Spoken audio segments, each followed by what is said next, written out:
நண்பர்களே, வாழ்விலே நாம் இன்பம் அனுபவிக்கிறோம், துன்பமும் அனுபவிக்கிறோம். இன்பத்திலேயும் துன்பத்திலேயும் பல சமயங்களில் சலிப்பு அல்லது உணர்ச்சி வயப்படுவது. அம்மாதிரி உணர்ச்சி வயப்படுவதற்கு காரணம் என்னவென்றால், மன அமைதி இன்றி ஒரே ஒரு சிறு எல்லையிலே சிக்கிக்கொண்டு இருப்பதுதான் காரணம். அந்த நிலையை மாற்றி எப்பொழுதுமே எந்த அனுபவத்திலையும் சமமாக அமைதியாக அறிவின் விழிப்போடு நாம் வாழ்ந்து வந்தோமேயானால் அதன் ஒவ்வொரு அனுபவத்தின் விளைவாக பழக்கப்பதிவு மாத்திரம் ஏற்படாது, அதோட அனுபவப்பதிவு ஏற்படும். பழக்கப்பதிவுக்கும் அனுபவப்பதிவுக்கும் உள்ள வித்தியாசம் உண்டு. பழக்கப்பதிவு என்பது ஒரு பொருளை விரும்பி நாம் உண்கிறோம், அங்கே ஆராய்ச்சியின்றி சுவையிலே மாத்திரம் மனம் வைத்து அதை உண்ணும் போது அது உண்டு முடிந்த பிறகு மீண்டும் மீண்டும் அந்த பொருளின் மீது உண்ண வேண்டும் என்ற ஆசை உண்டாகும். ஏனென்றால் அந்த உணவிலே இருந்த ஒரு இன்பம், ஒரு சுவை அது பதிவாயிடுச்சு. மீண்டும் மீண்டும் என்ன வரும்போது அதே சுவை. இப்படி இது மயக்க நிலையில நாம் நம்மை அந்த சுவையிலே இழந்த நிலையிலே உண்டாகும். இன்னொரு நிலை என்னவென்றால், நாம் சுவைக்கிறோம், இந்த பொருள் இத்தகையது, சுவைக்கும் போது நான் இன்ன மாற்றம் அடைகிறேன், என்னுடைய சக்தி சுவையாக மாறி செலவாகிக் கொண்டிருக்கிறது, அதிலே இந்த இன்பம் கிடைக்கிறது. அதன் விளைவாக என்ன ஆகும், அதிகமாக தூக்கும் போது என்ன விளையும் என்பதெல்லாம் நாம் விழிப்போடு இருந்து அனுபவிச்சோமான அந்த அனுபவ பதிவு மாத்திரம், பழக்கப்பதிவு மாத்திரம் இல்லாம அனுபவ பதிவும் தான். இந்த அனுபவ பதிவு ஆராய்ச்சியோட விழிப்போட இருக்கும்போது என்ன நிலைன்னா, புலன்களுக்கு அடிமையாகி அத கண்டாமினேஷன் சொல்றேன், அதாவது பற்று, களங்கம், அந்த களங்கத்துல நாம் சிக்கிக்கொள்ளும். அப்படி வந்து நாம் தெளிவோடு இருந்த அந்த பொருள் செய்கிறது இது அனுபவி, எப்போ தேவையோ அப்போ அனுபவிக்கும். அந்த அளவில் இருக்கிற போது இது துறவு. துறவு என்றால் ரியலைசேஷன். ஆனா அதுவே இது உறவு. எப்படி உறவு உண்டாகுது என்றால், அந்த பொருள் மேலே பற்று, அதாவது பழக்கம் மாத்திரம் இருந்து அந்த பொருளையே நாடி, அது தீமை விளையுமோ நன்மை விளையுமோ அது இல்லை, அந்த பொருளை சுவைக்கிற சுவையிலேயே இருப்பது. அவர்கள் என்ன நினைக்கிறார்கள், அவர்கள் என்ன சொல்றார்கள், இவருக்கு என்ன ஆகிறது, எனக்கு பின்னால் என்ன ஆகுன்றதெல்லாம் மறந்து அந்த சுவையிலே இருக்கிற போது அது மயக்கம், அது மாயம். அப்படி அன்றி அந்த இன்பத்திலேயே துன்பத்திலேயே சுருங்கி இருக்கிற போது மனவிரிவு இல்லை, சுருங்கி நிற்கிறான்.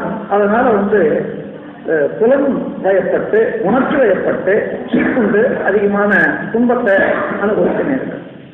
இதற்காகத்தான் இயற்கையை அறிந்து கொள்ள வேண்டும் என்பதை முற்கால அறிஞர்கள் எல்லாம் கூட கண்டுபிடிச்சிருக்காங்க. அந்த இயற்கையை அறிந்து கொள்வதுதான் தத்துவ விளக்கம் என்று சொல்றோம். ஏனென்றால் இயற்கை அன்றி எந்த செயலும் நடக்கவில்லை. நம்முடைய வாழ்க்கையில இயற்கையினுடைய நிகழ்ச்சி, இயற்கையினுடைய நேதி, மனதனுடைய வேகம் அல்லது அறிவினுடைய செயல், ரெண்டு சேர்ந்துதான் எல்லா செயலும் நடக்குது. அப்போ இயற்கையை அறிந்து கொண்டு நாம் அனுபவத்தில் வர்றபோது, எண்ணத்தை செயல்படும் போது அல்லது அறிவை செயல்படுத்தும் போது அறிவு அகன்று நிற்கிறது, விரிந்து நிற்கிறது, அமைதியாக இருக்கிறது, விழிப்போடு இருக்கிறது. அந்த விழிப்பு நிலைக்கு வர வேண்டுமானால் இயற்கையை அறிந்து கொள்ள வேண்டும். இந்த இயற்கை அறிந்து வாழும் நிலையை தான் உண்மை நிலை வாழும். இல்லையானா மயக்க நிலையில மறந்து ஒன்று ஒன்றாக கூட கருதுறோம். அதனால இன்பத்தையே துன்பமாக கருதுறோம், துன்பத்தை கூட சில சமயம் இன்பமாக கருத வேண்டியதாக இருக்கிறது. அதன்றி உண்மையாக இன்பத்தை இன்பமாகவும் துன்பத்தை துன்பமாகவும் கருதவும், அதை அவ்வப்போது சமமாக பாதித்துக் கொண்டு மனதை செம்மையாக வைத்துக் கொள்ளவும், விரிந்த நிலையில விழிப்போடு இருக்கவும் வேணுமானால் இயற்கையை உணர்ந்து கொள்ளவும். அப்ப இயற்கை இயற்கை இயற்கைன்னு சொல்றோம். இந்த இயற்கையை பற்றி ஒரு விளக்கம் வேணும் அல்லவா?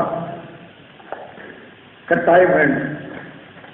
தத்துவத்தில் மாத்திரம் ஒரு கருத்தை எடுத்துக்கொண்டா அந்த கருத்து, அந்த வார்த்தைக்கு விளக்கமில்லாத நாம் பேசிக்கொண்டே போகும்போது சரியான அர்த்தம் கொடுக்காது.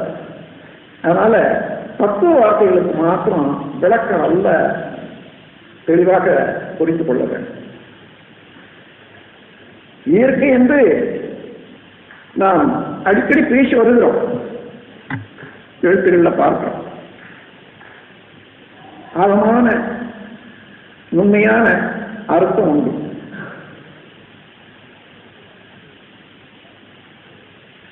நாம் கோடான கோடி காட்சிகளை இந்த பிரபஞ்சத்தில் பார்க்கிறோம். இதெல்லாம் என்ன என்று ஆராய போது பரமாணு ஆகாசம் முதல் கொண்டு பிருதிவி வரையில, கெட்டிப்பொருள் வரையில பஞ்சபூதங்கள் உடைய கூட்டு சேர்க்கிறோம். இதுதான் நாம பார்க்கிறோம்.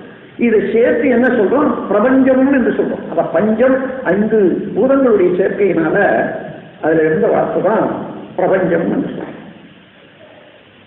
இந்த பிரபஞ்சத்துக்கு அடிப்படையாகவும் மூலமாகவும் இருக்கிறது எது என்றால், பிரபஞ்சம் ஆகாசம் முதல் கொண்டு பிருதிவி வரையில எல்லா பொருளும் அசைந்து இயங்கி மாறிக்கொண்டே இருக்கு. அப்போ அது எங்கே இருந்து தோன்றியது என்று அறிந்து அந்த நிலையை பார்க்கும்போது அது ஆங்கிலத்தில் ஸ்டாட்டிக் ஸ்டேட் என்றும், தமிழ்ல மெய் என்று சொல்லும். மெய் அசையும் போது அதற்கு உயிரென பெயர். அதுதான் சக்தி, அதுதான் பரமாணு ஆகாசம். இப்போ மெய் என்றால் இருப்பு நிலை.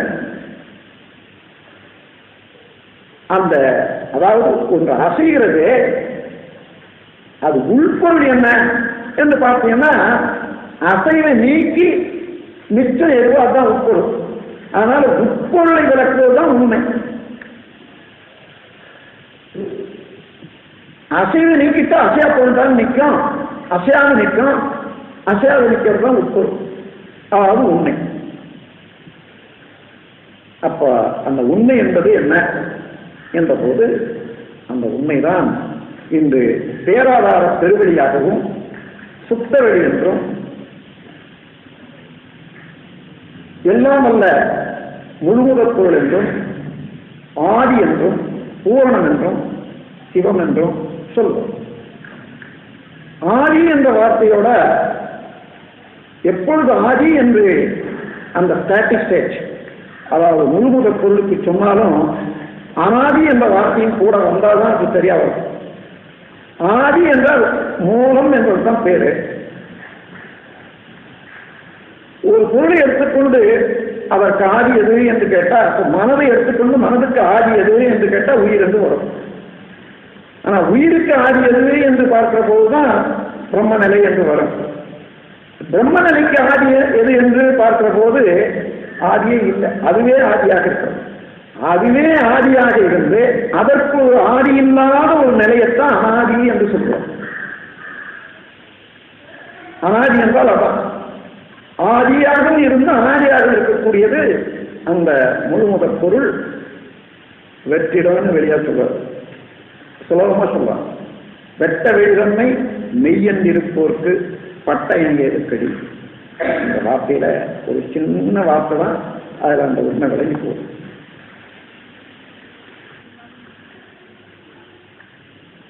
தாய்மானவர்களுடைய பாடல்களை எல்லாம் பார்த்தீங்கன்னா அற்புதமான தத்துவ விளக்கங்கள், இயற்கை தத்துவத்தை நல்ல விளக்க. ஆனா அவ்வளவுக்கும் ஒரு கருப்பொருளான ஒரு கவி இருக்குதுன்னு சொன்னா தாய்மானவர் கவியில அங்கிங்கனாதபடி என்ற ஒரு கவியே போகும். அதை எடுத்தீங்கன்னா அந்த முழுமுக பொருளுடைய எந்தெந்தவால் உண்மையிலேயே அதுக்கு ஊமை இல்லை. ஊமை இல்லாவிட்டாலும் மனதுக்கு எட்ட செல்வதற்கு ஒரு யூகத்துக்கு ஒரு குழு கொடுத்தாதான் ஆகணும். அப்படி கொடுக்க முயற்சித்த போதுதான் கடவுளை பற்றியோ தெய்வத்தை பற்றியோ சில விளக்கங்கள் தன்மைகளை கொடுக்க போறாங்க. அங்கு இங்கு எனாதபடி ஏதாவது எடுத்துக்கிட்டீங்கன்னா அங்கே இங்கே என்று சொல்ல முடியாதபடி எங்கும் பிரகாசமாய். இங்கே பிரகாசமாய் என்ற இடத்துல விளக்கு இது வெளிச்சம் என்று எடுத்ததே கூடாது. தத்துவத்துல பிரகாசம் என்றால் விளக்கமாக அர்த்தம். அதாவது இல்லை என்று சொல்ல முடியாததாக, அறிவுக்கு ஒப்புக்கொள்ளக்கூடியதாக இருந்தால் அது பிரகாசம் தான். அங்கு இங்கு எனாதபடி எங்கும் பிரகாசமாக ஆனந்த பூர்த்தியாகி. ஆனந்தம் என்ற வார்த்தைக்கு ஒரு சிறப்பான பொருள் உண்டு.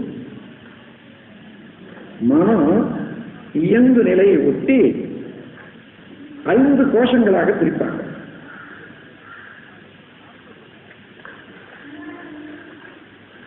அன்னமய கோஷம், மனோமய கோஷம், பிராணமய கோஷம், விஞ்ஞானமய கோஷம், ஆனந்தமய கோஷம் என்று. அன்னமய கோஷம் என்பது எந்த உடலும் உணவில் இருந்து உற்பத்தி ஆச்சு. உணவுல தான் வளருது. அதுக்குத்தான் நான் சொல்றது, ஒரு வகையில பார்த்தா உணவுக்கும் கழிப்பொருளுக்கும் இடையே இருக்கக்கூடிய ஒரு ப்ராசஸ், ஒரு மிஷின் தான் இந்த உடல். என்ன அது மாதிரி அதனால அன்னமய கோஷம்னு சொன்னா உடலை பொறுத்தது. உடல்ல உள்ள உணர்ச்சிகளையும் அந்த உணர்ச்சிகளை போக்குவதற்கு வேண்டிய உணவு முதலிய இயக்கங்களையுமே நினைந்து கொண்டிருக்கக்கூடிய போது அந்த மனதுக்கு அன்னமய கோஷம்னு பேர். அன்னமயமான இந்த உடலையே நினைத்துக் கொண்டு அதுவரையிலே நினைவை செலுத்தி இயக்கிக் கொண்டிருக்கிற போது அன்னமய கோஷம். அந்த உடல்ல உள்ள அனுபவத்தினாலே, இந்த துன்ப அனுபவத்தினால அதற்காக எழுந்த எழுச்சிகள், கொண்ட எண்ணங்கள், அனுபவங்கள், பித்த போது ஏற்பட்ட அனுபவங்கள், இன்பம் துன்பம் இவைகளை எல்லாம் திருப்பி திருப்பி எண்ணி வரவும் அதற்கு மேலாக மேலும் மேலும் அறிவை வளர்த்துக் கொள்வதற்கு, அனுபவத்தை பெருக்கிக் கொள்வதற்கு உள்ள ஆராய்ச்சிகளையும் செய்கிற போது அதை மனோமய கோஷம்னு சொல்றோம்.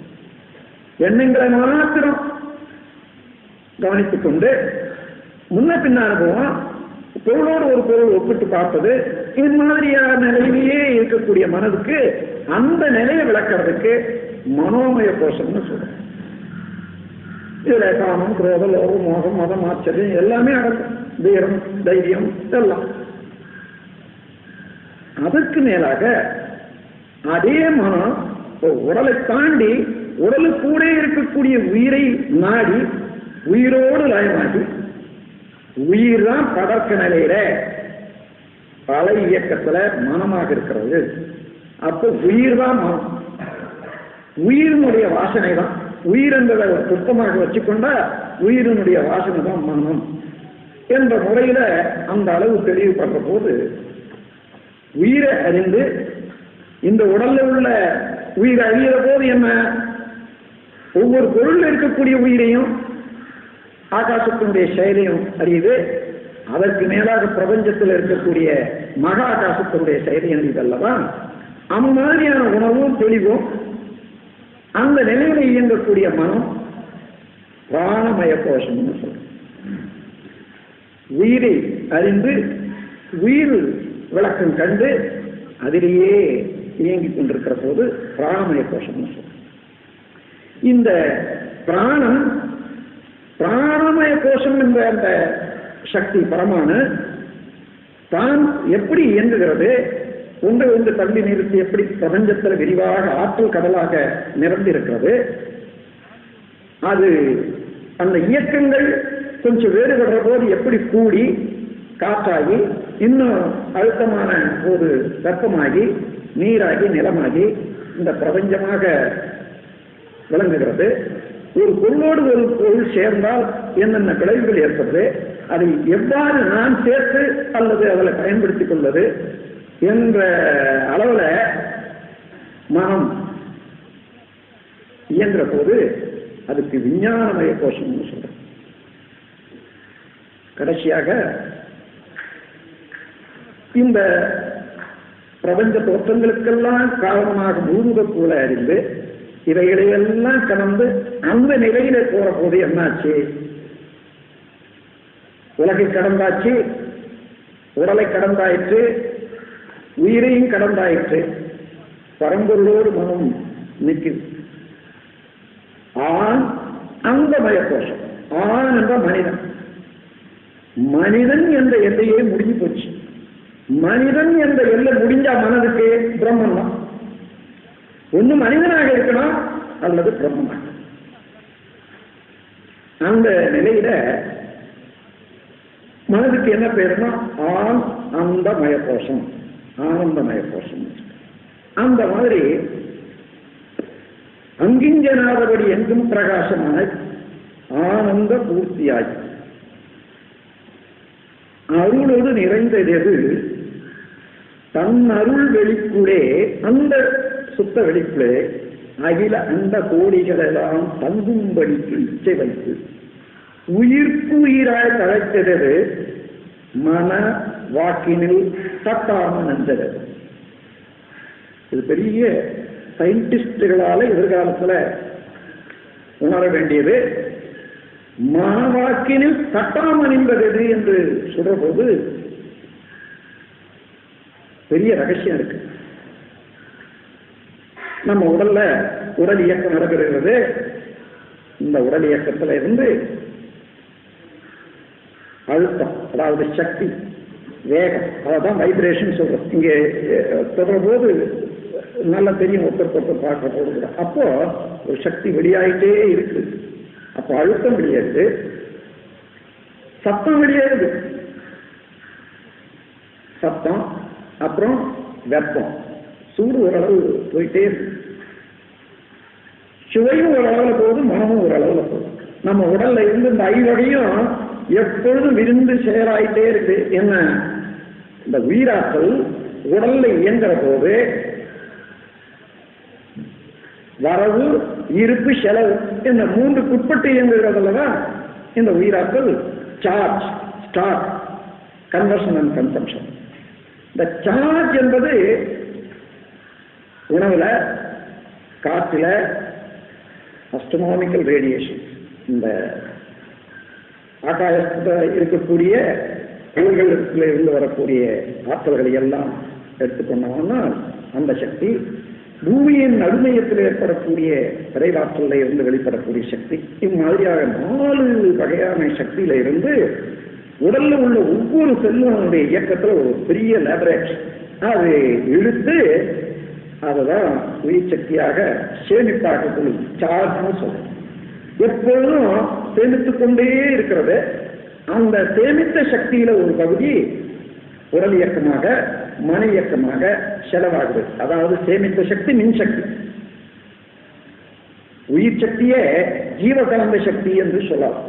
அந்த ஜீவகாந்த சக்தி அழுத்தம், ஒளி, ஒலி, சுவை, மனம் ஆக மாறி செலவாகிக்கொண்டே இருக்கும் உடல்ல. அந்த உடல் இயக்கத்தினால இந்த மெட்டபாலிக் ரொட்டேன், அதனால இதெல்லாம். அப்போ காரின் மூலமாக ஒளியாக மாறிக்கொண்டே வெளியேறிட்டே இருக்கு. கண்ணை திறந்தோம்னா அது ஒளியாக மாறி வெளியேறிட்டே இருக்கு, இங்க உள்ள சூழ்நிலைக்கு தகுந்ததா. அதே போல மூக்கு இங்க உள்ள வாசனைக்கு தகுந்தவாறு வெளியேறிக்கொண்டே இருக்கு. ஒரு குறிப்பிட்ட ஒரு பகுதி இந்த 5 வகை இயக்கமும் எப்பொழுதும் வெளியேறிட்டே இருக்கு. அப்படி வெளியேறி கொண்டிருக்கிறதுல காதுல இருந்து வெளியேறிட்டே இருக்கு சத்தம்னு வச்சுங்க. அங்க அப்படி ஒரு சத்தம் தடையில்லாத போனா போயிட்டே இருக்கும். எங்க போகுது? பிரபஞ்சம் முழுவதிலும் தாண்டி நம்ம உடல் ஒவ்வொரு பொருள்ல இருந்து எழக்கூடிய இந்த அலை இயக்கம் விருந்து விருந்து விருந்து விருந்து விருந்து விருந்து பிரபஞ்சம் முழுவதிலையும் கலந்து அதுக்கு அப்பால போய் தான் நிற்கும்.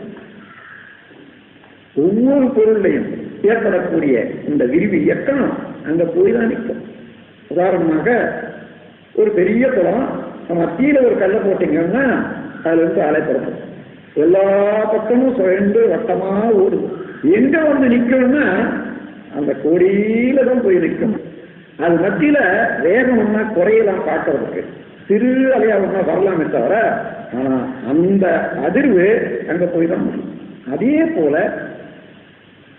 போய்கொண்டே இருக்கிற போது மத்தியில எங்கேயாரும் அப்படி வந்த உடனே இங்கிருந்து வெளியேறது பாருங்க, இந்த வெளியேறக்கூடிய இது அங்க தடுத்த உடனே ரிஃப்ளெக்ஷன் வரும். இந்த ரிஃப்ளெக்ஷன் தான் பிரதிபலிப்பு. இந்த பிரதிபலிப்பு வந்த உடனே இது எவ்வளவு தூரம் அங்கிருந்து பிரதிபலிப்பு வருதோ அந்த அளவுக்கு மீண்டும் எழுச்சி பெறுது நம்ம உடல்ல. அதாவது ஒரு யூனிட் அளவுல சாதாரண ஓடிக்கொண்டே இருந்தது, அங்க 5 யூனிட் வெளிச்சம் சத்தம் வந்தது. அது மோதின உடனே ரிஃப்ளெக்ஷன்ல இருந்து 5 யூனிட்டுக்கு உயரும். அந்த ரிஃப்ளெக்ஷன்ல இருந்து 5 யூனிட்டுக்கு உயர்ந்ததுதான் நம்முடைய கன்வர்ஷன், அதாவது மாற்றம். அதைத்தான் நாம கேள்வியாக ஒலி உணர்வும் உணர்ச்சியாக சொல்றோம். அப்ப என்ன நடக்குதுன்னு கேட்டா, தடை ஏற்பட்டதுதான் நமக்கு உணர்வு. இந்த பர்செப்ஷன் என்று சொல்லுவாங்க ஆங்கிலத்துல. அதாவது இந்த உணர்வு 5 உணர்வுகள்ல எது மூலமாக இருந்தாலும் அந்த பர்செப்ஷன் சொல்றோம். அந்த பர்செப்ஷன் என்ற ஒரு கருத்துல 3 தன்மைகள் உள்ளன. அது காக்னிஷன், எக்ஸ்பீரியன்ஸ், டிஸ்கிரிமினேஷன் சொல்லுவாங்க. காக்னிஷன்னா அது ஒரு தடையாக இருந்த உணர்ச்சிக்கு எட்டுவது காக்னிஷன். அந்த உணர்ச்சிக்கு எட்டும் போது அதனால ஏற்படக்கூடிய கன்வர்ஷன் இருப்பாருங்க உடல்ல இருந்து, அதனால ஏற்படுறது இன்பமா துன்பமா என்று உணர்ந்து பாருங்க, அதுதான் எக்ஸ்பீரியன்ஸ். அதற்கு மேல நேற்று உணர்ந்ததுக்கும் இன்னைக்கு உணர்வதற்கும் உள்ள வித்தியாசத்தை உணர்வோம் இல்லையா? அல்லது அங்க இருக்கக்கூடிய சத்தத்துக்கும் இங்க இருக்கக்கூடிய சத்தத்துக்கும் வித்தியாசத்தை உணர்வோம் அல்லவா? இதுதான் டிஸ்கிரிமினேஷன். ஆக இந்த பர்செப்ஷன், உணர்வு அல்லது உணர்ச்சி என்ற இதுல 3 விதமான தன்மைகள் இருக்கிறத ஒவ்வொரு இடத்துலையும் நாம் பார்க்கலாம். அப்ப என்ன, அப்படி சத்தம் வந்தது உடனே காக்னிஷன், தடை ஏற்பட்டதுனால காக்னிஷன், அதாவது அதை உணர்ந்தோம். அது எந்த மாதிரியான சத்தம், ரொம்ப பெரிய அணுவெடியா இருக்குது அல்லது அதிர்வெடியா இருக்குது, காது பிடிச்சி போச்சு, உடம்பெல்லாம் அழுது போச்சு, திடீர்னு பயந்துட்டேன், அதெல்லாம் அந்த இன்ப துன்ப உணர்வுனால ஏற்படக்கூடிய எக்ஸ்பீரியன்ஸ், அனுபவம். நேற்று இருந்த சத்தத்தை விட இது அதிகம் யாது சொல்றோம். இது இந்த சத்தம் இருக்குத, இது அதிர்வெடியிலிருந்து வர்றது. நேற்று பார்த்தது சாதாரணமாக ஒரு கிராக்கர் வெடிச்சா அதுல இருந்து வந்தது தானே சொல்றோம். இது டிஸ்கிரிமினேஷன். இந்த பர்செப்ஷன்ல இந்த 3 நல்லா நினைவுபடுத்தி வச்சுக்கணும். எந்த உணர்ச்சியிலையும் ஒன்று நம்முடைய உயிர் சக்தி வெளியேறிக்கொண்டே இருக்கிறது, தடைப்படுவதனால பர்செப்ஷன், அதாவது தடை. முதல்ல காக்னிஷன், உணர்வு, அதுல இருந்து இந்த துன்ப அனுபவம், அதன் பிறகு ஒன்றுக்கொன்று வித்தியாசத்தை உணர்வும், ரிலேட்டிவ். இப்போ காதல் இருந்தும் அப்படியே கண்ணுக்கு, நான் கண்ணை திறந்தேன், என்ன ஆச்சுன்னா இங்க இருக்கக்கூடிய ஒலி எவ்வளவோ என்னுடைய உடல்ல உள்ள இயக்கத்துக்கு தகுந்தவாறு ஒரு யூனிட் ஒலி உண்டாயிட்டு இருக்குதுன்னு வச்சுங்க. கண்ணை திறந்தோம்னா அந்த ஒரு யூனிட் இருக்குது. இப்போ இங்கே 5 யூனிட் வெளிச்சம் இருக்கிறதாக வச்சுக்கோங்க. அப்படி திறந்த உடனே இங்க தடைப்பட்டு 5 யூனிட்டுக்கு வெளிச்சம் வந்து இப்போ அதுவும் போயிட்டே இருக்குது. அப்படி 5 யூனிட் வெளிச்சம் போயிட்டே இருக்குது. இங்க ஒரு தடை உண்டாகும், இங்க போகல. இதெல்லாம் அந்தாண்டையெல்லாம் போகுது, இது வரைக்கும் போகல. இந்த தடையை என்ன பண்ணுது, மீண்டும் திருப்பி அடிக்கிட்டு பாருங்க, அதான் பிரதிபலிப்பாகும். இத காக்னிஷன் சொல்றோம். அப்போ புலன்களால உணரப்படுவது எல்லாம் தடைகள் தான். தடையை தான் உணர்றோம். உடல்ல இருந்து வெளியேறிக்கொண்டே இருக்கக்கூடிய ஆற்றலுக்கு என்ன எந்த தடை உண்டாகுதோ அந்த தடையெல்லாம் உணரும். அந்த காலத்துல தாய்மானவர்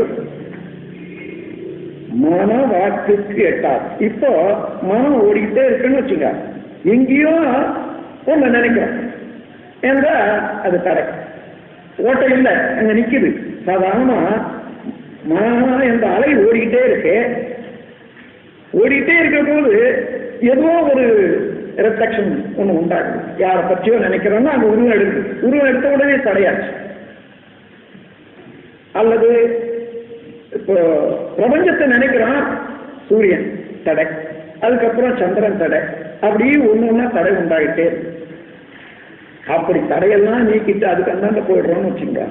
அங்க தடை இருக்கிறதா என்றால் பரம்பொருள்ல மெற்பொருள்ல தடையே இல்லை, மனதுக்கே தடை இல்லை. அந்த மாதிரி தடையற்ற பொருள் எதுன்னா அதான் சுத்தவெளி.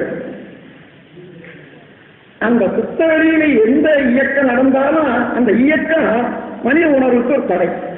அந்த தடை தான் உணர்வாக மாறும். அது மனவாக்குக்கு தட்டாம நின்றது. சமய கோடிகள் எல்லாம் தந்தையுவம் எந்தயுவம் என்று எங்கும் தொடர்ந்து எதிர்வழக்கிடவும் என்றது. எங்களும் பெருவழக்காய் யாரினும் நல்ல ஒரு சித்தாகி இன்பமாய் என்றைக்கும் உள்ளது. மேல் தங்குல் பகல் அறநின்ற எல்லை உள்ளது. அது கருத்துக்கு இசைந்ததுவே.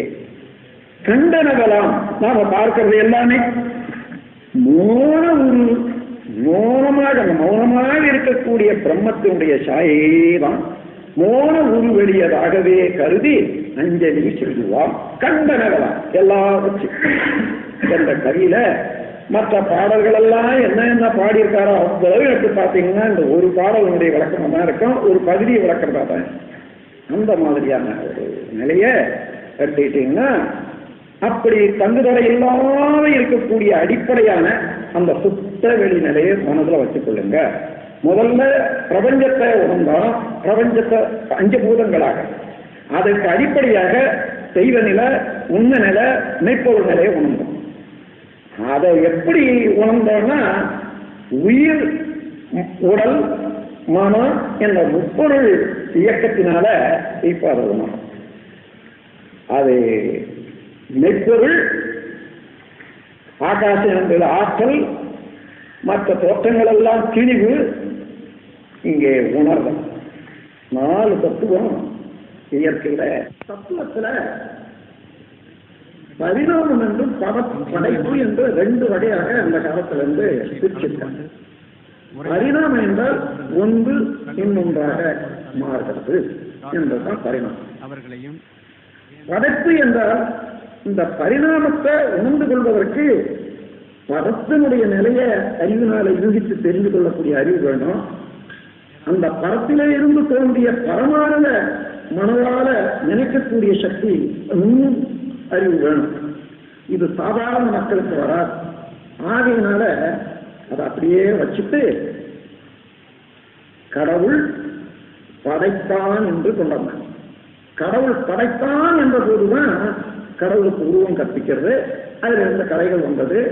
இன்னும் இருந்த எத்தனையோ குழப்பங்கள்லாம் அதில் தான் ஏற்படும்.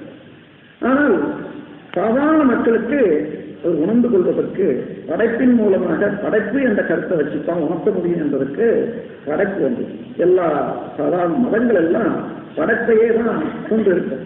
ஆனால் வேதங்கள் எல்லாம் பரிணாமத்தை அடிப்படையாக கொண்டு இருக்கும்.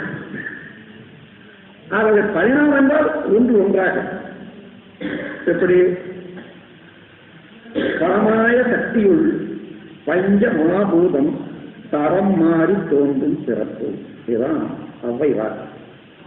பரமாய சக்தி, பரம் என்ற அந்த தூய வெளியிலே பஞ்ச மகாபூதம் ஆகாசம், காற்று, வெப்பம், நீர், நிலம் என்ற 5 பூதங்களும் தரம் மாறி ஒன்றே இன்னொன்றாக மாறி அப்படிதான் தோற்றங்கள் உண்டாயிற்று. இதுதான் பரிணாமம். படைப்பு என்று சொன்னா எப்படி, யார் படைத்தது? கடவுள் படைத்தான். ஆனா கடவுளுக்கு அப்பால ஏதாவது இருந்ததா? ஆனா அவரையே கேட்டா இல்லை இல்லை, அவன் ஒருத்தந்தான் இருந்தான். அவன் ஒருத்தந்தான் இருந்தா எதை கொண்டு படைச்சான்? அவனுக்கு அப்பால இன்னொரு பொருள் இல்லாத போது எதை கொண்டு உலகத்தை படைச்சான்னு கேட்டா அவனே நினைச்சான் படைச்சான். அவனே நினைச்சான், அவனே இருந்து வந்ததுன்ற போது பரிணாமம் தானே அங்க அடிபட்டு போகுது. ஆகையினால ஒரு பொருள் அதனுடைய மாற்றத்துக்கு தகுந்தவாறு, உருவத்துக்கு தகுந்தவாறு வெவ்வேறு பெயராக வச்சுக்கிறோம். பால் மேற்று, இன்று அதற்கு பேர் தயிர் அடைந்த. அப்ப தயிர் என்றால் என்ன அர்த்தம்? பால் உரை குத்தப்பட்டு அது மாற்றம் அடைந்து ஒரு குளிப்பு ஏறி இப்பொழுது உண்பதற்கு ஏற்ற முறையில தயிராக காட்சி அளிக்கிறது. ஒரு சரித்திரம், பாலின் சரித்திரம் தயிரில் இருக்கு. அதே போல பிரம்மத்தினுடைய சரித்திரம் ஒவ்வொரு பொருளையும் இருக்கிறது. பரிணாம சரித்திரமே இந்த 5 பூதங்களாக உள்ள தோற்றங்கள்ல பிரபஞ்ச சரித்திரமே இருக்கு. அதே ஒரு கவியில 5 பூதங்களுக்கும் பரத்துக்கும் ஒரு விளக்கம் கொடுக்கிற போது, பரத்தை மறைத்தது பார் முதல் பூதம். மரத்தில் மறை